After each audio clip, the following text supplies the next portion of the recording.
Hi, guys. Thanks for joining another Rapid Devotional. If you have been watching these, I'm sure you've noticed I'm not keeping to the 5 minutes or less.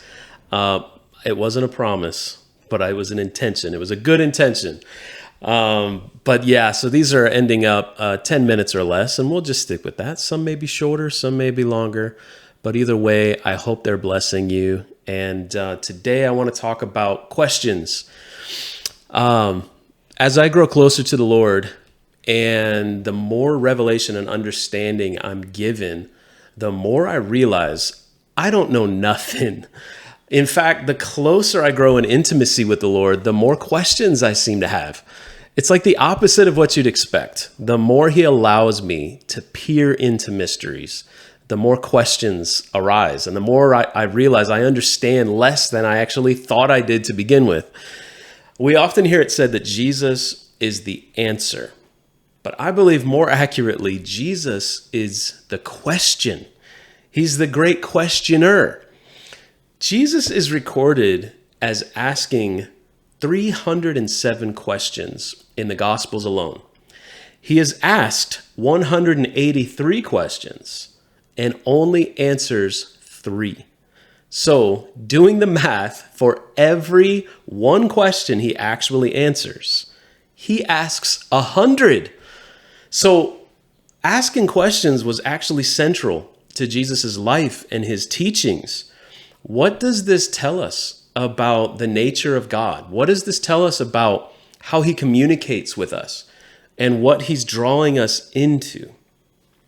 One could say, from a dictatorial standpoint, that he's the only one who's qualified to ask questions to begin with.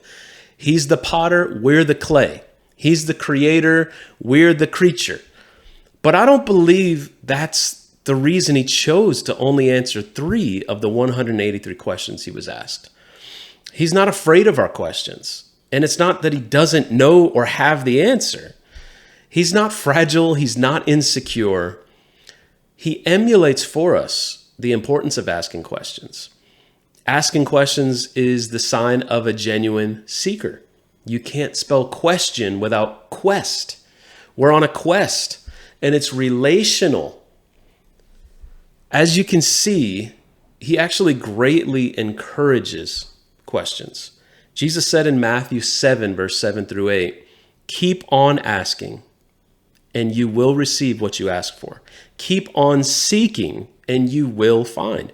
Keep on knocking, and the door will be opened to you. For everyone who asks receives. Everyone who seeks finds, and everyone who knocks, the door will be opened." He didn't limit this asking to things only. It could be for understanding, revelation, insight. The prophet Ezekiel had some of the strangest and most profound supernatural encounters recorded in the Bible.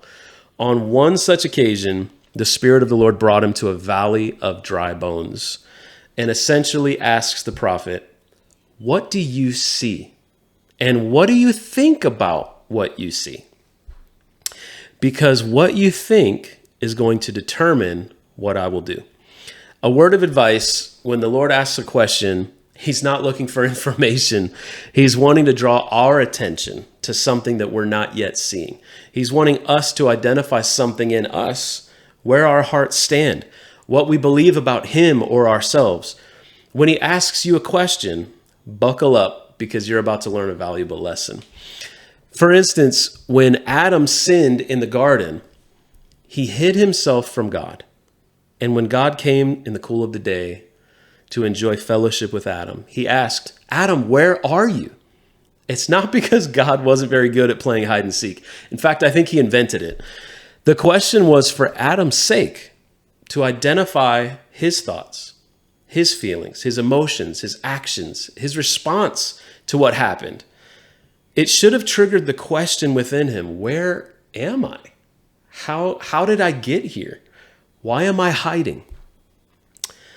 Jesus asked his disciples, "Who do people say that I, the Son of Man, is?" After they answer what the people, the crowd, the popular consensus thought about him, he probes further and asks them, But what about you? Who do you say I am? He seeks to draw out truth and revelation by causing us to ask questions about what we believe, what we think, what we're seeing, how we're perceiving reality. So I want you to take a moment today, get quiet before the Lord, and ask Him, what are you asking me? Find out what questions are burning in your heart right now. Chances are it's actually Him drawing you in a certain direction. I've found in my walk with the Lord that the curiosity, the interest in certain topics and the questions they produce were actually the Holy Spirit leading me to seek them out. In essence, He was asking me, what do you believe about this? What do you understand about that? He was guiding me to study, to seek out, to ask and knock and discover. He is the great teacher who loves to lead us into greater truth, fuller freedom, and identity. And He often does so through asking questions. So what questions are you asking today? And what question or questions is He asking you today? They might be one and the same, or He may just answer your question with another question of His own. In either case, keep seeking, keep knocking, and keep asking. God bless you. Have a wonder-filled day.